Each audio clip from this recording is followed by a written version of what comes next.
बघा, आपण दर शनिवारी जी टेस्ट घेत असतो या टेस्टमध्ये जे काही प्रश्न असतात ते प्रश्न आपण सोमवारी समजून घेत असतो. आज आपण जी काही शनिवारी टेस्ट घेतली होती नवोदय परीक्षा स्कॉलरशिप परीक्षेचे जे काही धडे आहे संख्या कसोट्या संक्षिप्त रूप अपूर्णांक यावर आधारित आपली ही टेस्ट आहे. सगळ्यात महत्वाचं म्हणजे तुम्हाला दर रविवारी मी प्रत्येक दर रविवारी काही व्हिडिओ तुमच्या ग्रुपवर तुम्हाला सेंड करत असतो किंवा जे काही व्हिडिओ असतात किंवा रविवारी किंवा मध्ये मध्ये तर ते व्हिडिओ सगळ्यांनी बघत चला. काही अडचण असेल तर विचारून घेत चला, जेणेकरून आपल्याला पैकीच्या पैकी मार्क मिळतील. कारण आपलं टार्गेट जे आहे ते नवोदय आणि स्कॉलरशिप परीक्षेत काही झालं तरी पैकीच्या पैकी मार्क्स आलेच पाहिजे. जर कुठला प्रश्न तुम्हाला येत नसेल तर तो प्रश्न मला व्यवस्थित तुम्ही विचारू शकता. ठीक आहे. त्यानंतर तुम्हाला जे युट्यूब चॅनल आपण सांगितले होते की ते युट्यूब चॅनलवर सगळ्यांनी सबस्क्राईब करून ठेवा, म्हणजे जेणेकरून तुम्हाला सगळे व्हिडिओ व्यवस्थित मिळत जातील. ठीक आहे. आय होप तुम्ही सर्वांनी ते सबस्क्राईब करून ठेवले असेल. हो सर, केलीये मी. हा, चला आता आपल्या क्लासला सुरुवात करूया. सर्वात महत्वाचं आहे की पहिला प्रश्न बघा इथे काय दिला होता तुम्हाला. प्रश्न असा होता की 86,566 छेद 1,000 थोडी ही संख्या दशांश अपूर्णांकात दाखवा. पहिला प्रश्न होता, सो आपण या संख्येला काय करणार आहे 86,000 तर 86,566 डिवाइड बाय काय घेणार आहे 1,000 घेणार आहोत. याला जर डिवाइड केलं तर आपलं उत्तर काय येते. तुम्हाला डिवाइड करायचं नाही, काहीच करायचं नाही, एकदम सिंपल ट्रिक आहे. काय करायचं, हा नंबर जसा आहे तसाच लिहून टाकायचा आणि काय करायचं जेवढे झिरो आहेत तेवढे झिरो जिथे एंड होतील त्या नंबरच्या मध्ये इथे पॉईंट द्यायचा. झालं आपलं उत्तर 86.566 जे ऑप्शन नंबर फर्स्ट मध्ये तुम्हाला दिलेलं होतं. ठीक आहे. नेक्स्ट सर, क्वेश्चन आपण बोला. तुम्ही बोलले होते की ना जे तुम्ही जर तिथे 1000 लिहिले तर तुम्ही बोलले होते 1000 म्हणजे ते 4 नंबर जर कम्प्लीट होत नाही तेवर मग पॉइंट नाही द्यायचा. असं नव्हतं बोललो मी. ज्यावेळेस पॉईंट तुमच्या इथे ऑलरेडी आहेत ना नंबर, मी असं ना सांगितलं काही. हे लक्षात ठेवा, त्याच्या पुढे डायरेक्टली नंबर लिहायचा. जेवढे नंबरला इथे पॉईंट नंतर जेवढे नंबर आपले वन वर जेवढे झिरो आहेत तेवढे इथे पॉईंट देऊन टाकायचे. ठीक आहे, बॅक साईडने काउंट करून. हो सर, मला पुढे डिवाइडचे नाही कळाले, फ्रॅक्शन इंटू डिवाइडर. आता लक्ष दे ना, मग मी त्याच्यासाठीच तर क्लास घेतोय ना. हो की नाही. क्लास कशासाठी आहे आपला, त्याच्यासाठीच आहे ना. हो तुम्हाला जे प्रश्न नाही समजले ते समजून घ्यायचे व्यवस्थित माझ्याकडून. ठीक आहे. आता लक्ष द्या माझ्याकडे. काय करायचं आहे, प्रश्न काय दिला आहे 25,550 या संख्येला 8ने पूर्ण भाग जाण्यासाठी तिच्यामध्ये कमीत कमी किती मिळवावे लागतील. 25,550. What is the minimum number that need to be found in the number to be fully divisible by 8. याच्यासाठी सगळ्यात महत्वाचं आहे तुम्हाला 8ची कसोटी माहित पाहिजे. कोण सांगेल बरं मला 8ची कसोटी. सर, मी सांग. मी ज्या संख्येतील पहिल्या शतक दशक एकक या स्थानाची बेरीज 8च्या पाड्यामध्ये चुकले 8च्या चुकले चुकली चुकली, अशी नाही कसोटी, चुकली. कोण सांगेल रे सर व्यवस्थित. मी सांगू सर मी हा सांग. सांग. सांगू if the हा. number last three digit is divisible by 8, that's called infinity test That counted. number is divisible by 8. Okay. If the last digit of given last three digit are divisible by 8, so that number is divisible by 8.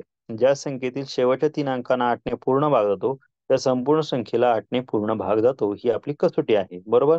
मग आपल्याला काय करायचंय, सगळ्यात महत्वाचं जी काही कसोटी सोडवतो आपण, या कसोटीमध्ये एक लक्षात ठेवायचं की आपण हे कसोटी सोडवत असताना सगळ्यात महत्वाचा आपला जो काही नंबर आहे 550 याला डिवाइड करून बघा आधी 8ने. याला जर 8ने डिवाइड केलं तर 8 सिक्स जा होतील 48. बरोबर. तुमचा नंबर रिमेन राहणार आहे इथे 7. नंबर झालाय 78. सिक्स जा 40, 8 सिक्स जा 48, 8 9 जा 8 8 जा होता 64. यातून मायनस केला तर रिमाइंडर राहतो 6. बरोबर. या 6 मध्ये जर तुम्ही 2 ऍड केला तर तो नंबर तुमचा 8 ने डिवाइड होईल का नाही? म्हणून आपलं उत्तर आहे ऑप्शन नंबर सेकंड, 2 हे त्याचं करेक्ट उत्तर असेल. त्यानंतर बघा, एका लग्नामध्ये 105 लोकांनी नवरदेव व नवरीसाठी गिफ्ट आणले. जर लग्नामध्ये 300 लोक असतील तर किती लोकांनी गिफ्ट आणले? In a wedding 1/5 of people brought gift for the groom. If there are 300 people in wedding, how many people brought gift? काय करायचं आहे, टोटल पीपल किती होते? 300. त्याचे 1/5 पार्ट करायचे. 1/5 पार्ट कसं काढणार? त्याला मल्टिप्लाय 1/5 करा. 1/5 करा. 5 ने 300 डिवाइड केलं तर काय आन्सर येतं? 5 6 30 आणि 0. आन्सर येईल 60 पीपल असे होते की ज्यांनी काय केलं, त्यांच्यासाठी गिफ्ट आणलं होतं, जे तुम्हाला ऑप्शन नंबर सेकंड मध्ये दिलेलं होतं. पुढचा प्रश्न आहे 12.5 ही संख्या पूर्णांकयुक्त अपूर्णांकात दाखवा. आता याला जर पूर्णांकयुक्त अपूर्णांकात दाखवायचं असेल तर ही संख्या काय तयार होईल? 125. पॉईंट आफ्टर वन नंबर आहे म्हणून इथे डिनॉमिनेटरला काय घेणार आपण? 10. आता काय करायचं, याला डिव्हाइड करायचं 125 ला 10 ने. 10 ने डिवाइड केलं तर काय होईल रे? तर बघा, 10 वन द 10, 12 मायनस 10, रिमाइंडर राहतील 2, कॅरी आला आहे 5, आणि काय होईल? 12 टू द 20, रिमाइंडर राहिला आहे 5. बरोबर. मग आपला फॉर्म्युला काय आहे? तर हा आपण इंटेजर किंवा जो काही भाकार आहे तो आधी लिहित असतो. त्यानंतर जो काही रिमाइंडर आहे तो रिमाइंडर म्हणजे हा जो काही 5 आलेला आहे, हा 5 इथे लिहिणार, बाकी बाकी लिहिणार इथे, आणि हा जो ज्याने आपण डिवाइड केला तो 10 आपण इथे खाली लिहित असतो. आपला आन्सर येणार आहे 12 इंटेजर 5/10. पण आता काय आहे, 5 आणि 10 दोघेही 5च्या टेबलमध्ये येतात म्हणून त्यांना डिवाइड करा. 5 5 टू द 10 होईल, म्हणजे आपला आन्सर काय येईल? 12 इंटेजर 1/2, जे की तुम्हाला आन्सर ऑप्शन फर्स्ट मध्ये दिलेलं होतं. नेक्स्ट क्वेश्चन बघा, आपला काय आहे? 3 क्रमवार समसंख्यांची सरासरी 18 आहे, तर सर्वात छोटी संख्या कोणती असेल? Average of 3 consecutive even number is 18. So what will be the smallest number? बघा, जर 18 ऍव्हरेज आहे म्हणजे काय, मधली संख्या 18च आहे, मिडल नंबर जो आहे ती काय असणार आहे? 18 असणार आहे, बरोबर की नाही? कारण कॉन्झिक्युटिव्ह नंबर आहे. कॉन्झिक्युटिव्ह नंबरच्या वरती काय असणार? 16, आणि खाली काय असणार आहे? 20. म्हणजे हे ते 3 नंबर असणार आहे की ज्यांचं ऍव्हरेज काय असणार आहे, किंवा सरासरी जे असणार आहे ती सरासरी काय असणार आहे? 18 असणार आहे, बरोबर. मग आता तुम्हाला त्यांनी स्मॉलेस्ट नंबर विचारलाय म्हणून आपलं उत्तर काय असणार? स्मॉलेस्ट नंबर 16, छोटी संख्या असणार आहे ती असेल 16. पुढचा प्रश्न बघा, ऍडिशन करा, डिवायडेशन होतं. 16/30 डिवाइड बाय 15/18. काय करत असतो आपण ज्यावेळेस पण डिवायडेशन करायचं असतं? सगळ्यात महत्वाचा रूल आहे आपला, काय करतो आपण की डिवायडेशन काढून टाकतो, त्या ठिकाणी लिहितो मल्टिप्लाय, बरोबर. आणि या नंबरचा खाली डोकं वर पाय करतो, म्हणजे हा नंबर जर असा असेल तर हा नंबर लिहिताना इथे खाली कसा लिहितो? उलटा लिहितो. खाली डोकं वर पाय म्हणजे काय? 15/18 चा लिहिणार 18/15. याला जर डिवाइड केलं तुम्ही तर आन्सर काय येणार? बघा, 6 5 30, 6 3 18. त्यानंतर 3 ने 15 डिवाइड करा, काय येईल? 3 1 3, 3 5 15. शिल्लक राहिलेला नंबर काय आहे तुमचा? 16/5. मल्टिप्लाय 5 केलं तर 25 येतं, जे आपलं ऑप्शन सेकंड मध्ये दिलेलं होतं. नेक्स्ट क्वेश्चन बघा, 60/12 प्लस 7/12. डिनॉमिनेटर सेम आहे, छेद सारखा आहे, म्हणून फक्त न्यूमरेटरचे ऍडिशन. 60 प्लस 7/12, आन्सर येईल 67/12. नेक्स्ट क्वेश्चन बघा, आन्सर आहे ऑप्शन फर्स्ट मध्ये. 4539/1000 ही संख्या दशांश अपूर्णांकात दाखवा असं सांगितलं आहे. डेसिमल फ्रॅक्शन मध्ये दाखवायचे असेल तर काय लिहिणार? 4539. इथे तुम्हाला सांगितलं पॉईंट आफ्टर 3 नंबर आहे. सो काय करणार आपल्याला? कोण सांगेल बरं, काय करणार तुम्ही या ठिकाणी? सर 2 नंबर पॉइंट ऑफ तुम्ही Sir, 3 लिहिले तर मग 1039. ओके ओके, 100 आहे, काय करणार ते सांगा. 100 आहे तर काय करणार? 100नी त्या संख्येला डिवाइड करणार. डिवाइड करण्यापेक्षा एकदम सिंपल ट्रिक आहे ना, इथे झिरो किती आहे 100 वर? मग 45.39. मग एवढं सोपं दिलं सोडून कशाला डिवाइड करत बसता? बॅक साईडने फक्त नंबर मोजायचे, 1 2, जिथे संपलं तिथे मध्ये पॉईंट देऊन टाकायचा, संपला विषय. ठीक आहे. पुढचा क्वेश्चन बघा. 16 सर अपॉन स्क्रीन नाही 30. दिसत आहे. रिजॉईन कर मग. बाकी सर्व विद्यार्थ्यांना दिसते ना? हो सर. Yes sir. बघा, येस सर. इथे सबट्रॅक्शन करायची कशी करणार? या दोघांना आधी 2 ने डिवाइड करा. 2 8 जा 16 होणार. 2 5 जा 2 15 जा 30 होतील. 15 आणि 18 हे दोघेही डिवाइड होतील 3 ने. इथे येणार 3 5 जा 15, 3 6 जा 18 होतील. बरोबर. आता काय करायचं? 8 अपॉन 15 मायनस 5 अपॉन 6 आहे. यांचा करा क्रॉस मल्टिप्लिकेशन. म्हणजे कसं? 8 मल्टिप्लाय 6 मायनस 5 मल्टिप्लाय 15 आणि खाली डिनोमिनेटरला घेणार आपण 15 मल्टिप्लाय 6. आन्सर काय येणार? 48 मायनस 75 अपॉन 90. ची जर सबट्रॅक्शन केली तर उत्तर काय येतं रे? तर उत्तर येतं 27 अपॉन 90. पण याच्या पुढे मायनस साईन द्यावं लागेल. का? कारण आपण छोट्या संख्येतून मोठी संख्या वजा करतोय, सबट्रॅक्ट करतो आहे स्मॉलर नंबर मधून बिगर नंबर. सो याला 9 ने डिवाइड केलं तर 9 10 जा 90 होतात आणि 9 3 जा 27 होतात. तो आन्सर येणार -3 अपॉन 10. हे असेल तुमचं करेक्ट आन्सर. पुढचा नंबर बघा. Write in a fraction 1.2. 1.2 fraction मध्ये कसं लिहिणार? तर बघा, 1.2 म्हणजे 12 अपॉन 10. आता या दोघांना जर डिवाइड केलं आपण 2 ने, तर आन्सर काय येणार? 2 6 जा 12, 2 5 जा 10. बरोबर. त्याला पण जे आपला 5. आन्सर 6 अपॉन 5, जे आपलं ऑप्शन नंबर थर्ड मध्ये दिलेलं होतं. त्यानंतरचा पुढचा प्रश्न आहे 28,432. या संख्येला 4 ने पूर्ण भागण्यासाठी त्या संख्येतून कमीत कमी किती वजा करावे?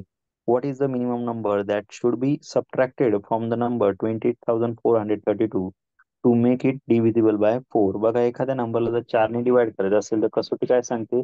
त्याचे शेवटचे दोन अंकांना 4 ने भाग गेला पाहिजे. लास्ट 2 डिजिट काय या नंबर मधले? 32 आहे. बरोबर. आणि आपल्याला माहिती 32 हा 4च्या टेबल मध्ये येतो, म्हणजे हा नंबर डेफिनेटली 4 ने डिवाइड होणार नंबर आहे. बरोबर आहे की नाही? येस. हा नंबर काय होतोय? 4 ने डिवाइड होतो. म्हणजे याचा अर्थ या 3 पर्यायातला कुठलाही नंबर त्यात ऍड केला किंवा हो. सबट्रॅक्ट केला तर तो नंबर 4 ने डिवाइड होईल का? नाही होणार. नो. आपल्याला त्या नंबर मधून 4च मायनस करावे लागतील. जर आपण या नंबर मधून 4 मायनस केला तर इथे 28 येईल. म्हणजे हा नंबर डिवाइड होईल का नाही 4 ने? येस. म्हणून आपलं उत्तर काय आहे? Option number 4. पुढचा प्रश्न बघा. 27 इंटिजर 65 अपॉन 100. हा नंबर जो आहे तो डेसिमल पॉईंट मध्ये दाखवायचा होता. कसा दाखवणार? एकदम सिम्पल. 65 अपॉन 100 याचा अर्थ काय होतो रे? 0.65 होतो का नाही? 27.65. बरोबर. ही 0.7 सी आहे ती इथे डायरेक्ट लिहून टाकायची. 0 लिहायची गरज नाही. डायरेक्ट 65 लिहा. का? कारण जर 27 मध्ये 0.65 ऍड केला तर आन्सर काय येतं? 27.65 येतं. ठीक आहे.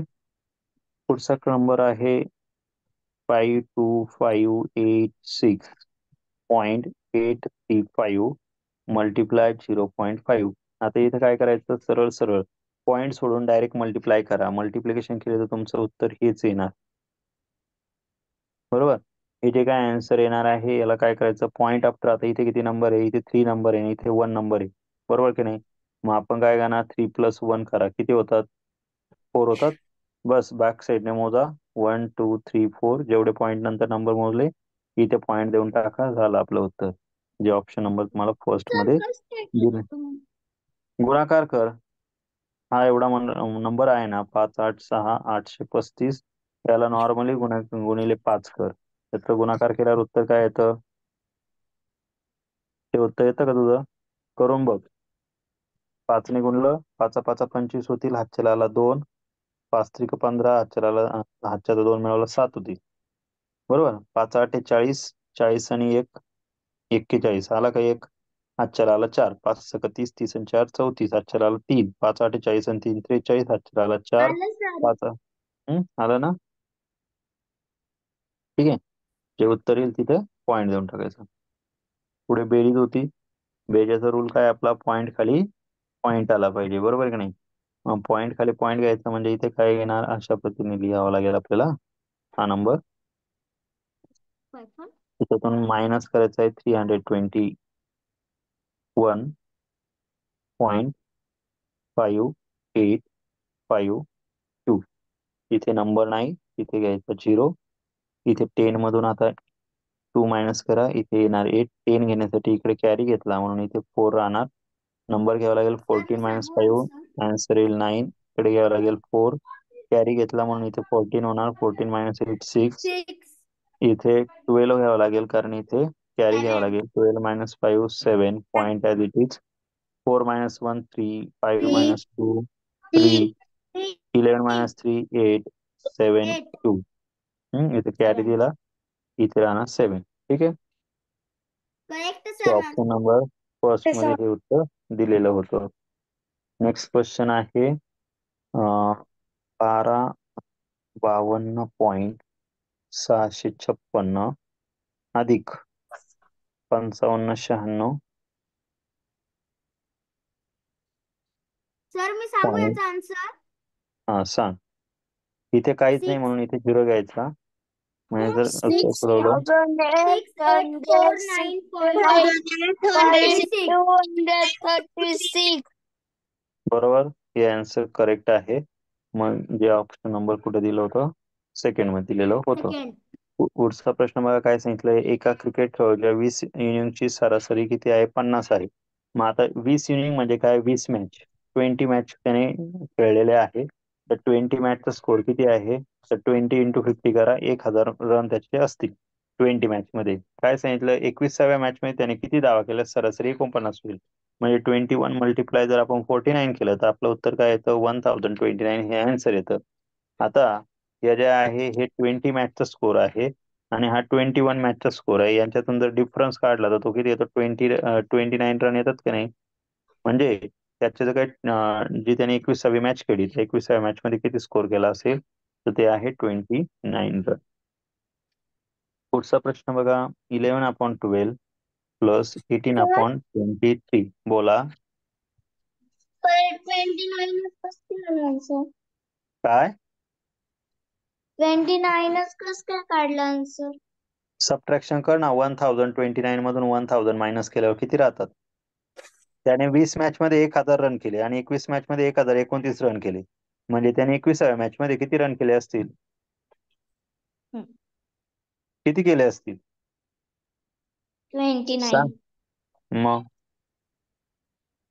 पुढे काय करायचं आता, multiplication 11 multiply 23 plus 12 multiply 18 divide by 12 into 23. Answer 11 3 the 33, 11 2 the 22, 22 plus 3 25 plus 12 18 the 12 96, 12 1 12 12 9 21 216 upon 12 3 the 36, 12 2 the 24 plus 3 किती 27. आन्सर 469 अपॉन 276, जे ऑप्शन नंबर फर्स्ट मध्ये दिलेला आहे. पुढचा नेक्स्ट क्वेश्चन, मल्टिप्लाय होती 45/35 मल्टिप्लाय 3/7. तुम्हाला सांगितलं होतं इथे जर डिवायडेशन होत असेल तर डिवायडेशन करा. 5 ने डिवाइड होतात, 5 7 जा 5 9 जा. आता डायरेक्ट करा 9 इंटू 3 आणि खाली 7 इंटू सर 7. त्याचा आन्सर आन्सर 27/49. व्हेरी गुड, जे ऑप्शन नंबर थर्ड मध्ये तुम्हाला दिलेलं होतं. पुढचा नंबर आहे 0.05 मल्टिप्लाय 0.12 किती होतात. काय करायचंय, इथे पॉइंट आफ्टर नंबर मोजून ठेवा. इथे 2 नंबर आहे, इथे पण 2 नंबर आहे. डायरेक्टली गुणाकार करा, 5 गुणिले 12 5 इंटू 12 किती होतात, 60 होतात ना. आपल्याला काय करायचंय, ह्या 60ला कन्वर्ट करायचं. कसं, 60 इथे 1 नंबर 2 नंबर 3 नंबर 4 नंबर, इथे काहीच नाही, झिरो लिहा, इथे पॉईंट द्या, इथे झिरो लिहा. आन्सर काय असेल 0.0060. आता हा 6 झिरो लिहिला काय नाही लिहिला काय काही फरक पडत नाही. सो त्याच्यामुळे आपलं उत्तर ऑप्शन 4 मध्ये दिलेलं होतं. लास्ट क्वेश्चन आहे 1.75. ही संख्या व्यवहारी अपूर्णांकात दाखवायला सांगितली आहे. Write in 175 in improper fraction. याला इम्प्रॉपर फ्रॅक्शन मध्ये कन्वर्ट करायचं असेल तर काय होईल, 175 अपॉन 100 होईल. असं हे नंबर डिवाइड करायला गेले तर कसं डिवाइड होतील, तर बघा डिवायडेशन मध्ये 25 7 जा होतात 175 आणि 25 4 जा होतात 100. म्हणजे आपलं याचं उत्तर यायला सेवन पाहिजे होतं अपॉन 7/4, पण त्या ऑप्शन मध्ये 7/4 ऐवजी 5/4 झालेलं आहे, म्हणून आपलं उत्तर यातलं चुकलेलं आहे. याचं उत्तर पाहिजे होतं 7/4. ठीक आहे. अशा प्रकारे तुम्हाला ही टेस्ट सोडवायची होती. आय होप तुम्ही ती सोडवली असेल. जर कोणी सोडवली नसेल तर त्यांनी ती सोडवत जा, कारण त्यातूनच तुमचा स्कोअर तुम्हाला कळणार आहे. आणि सगळ्यात महत्वाचं म्हणजे जे प्रश्न येत नसतील ते प्रश्नांसाठी खास वेगळी नोटबुक करा. नोटबुक मध्ये हे प्रश्न व्यवस्थित लिहित चला. तुम्ही लिहिला तर फायदा तुमचा आहे, नाही लिहिला तर परीक्षेमध्ये तुम्हाला त्याचा रिझल्ट दिसणारच आहे. जो जसा अभ्यास करणार आहे लक्षात ठेवा, त्याला तसेच मार्क पडणार आहे. इथे काही वर्गाचा टाइमपास चालत नाही. जो जसा अभ्यास करतो एकदम परफेक्ट तसेच मार्क त्याला परीक्षेत पण मिळत असतात. जर तुम्ही व्यवस्थित अभ्यास केला तर ते तुम्हाला मिळतील, नाही केला तर समजून घ्या आपल्याला कास करून काही फायदा नाही. ठीक आहे. आय होप सगळ्यांना ही टेस्ट समजली असेल. टेस्ट तुम्हाला व्हॉट्सअपला पाठवली, सगळ्यांनी ती नोटबुक मध्ये लिहा. ठीक आहे. इथे आपण थांबणार आहोत. हा, त्याच्या आधी तुम्हाला एक सूचना आहे. जे तुम्हाला पुस्तकातले धडे आहे त्या पुस्तकातल्या धड्यांसाठी आपण युट्यूबवर लर्न विथ गुरु नावाचं एक युट्यूब चॅनल बनवलेलं आहे. सगळ्यात महत्वाचं म्हणजे युट्यूबवर हा जो काही चॅनल बनवलेला आहे लर्न विथ गुरु, या चॅनलला सबस्क्राईब करायला विसरू नका. आलं लक्षात? चॅनलचं नाव तुमच्या समोर आहे, सगळ्यांनी त्याला सबस्क्राईब करून ठेवा, म्हणजे तुम्हाला पुस्तकातले सगळे प्रश्न यावर बघायला भेटतील. ठीक आहे. इथे आपण थांबणार आहोत. Bye sir. Bye. Bye sir. Bye sir. Bye sir. Bye, टाटा, उद्या पुन्हा भेटा. Bye sir. Bye. Bye sir. Bye sir.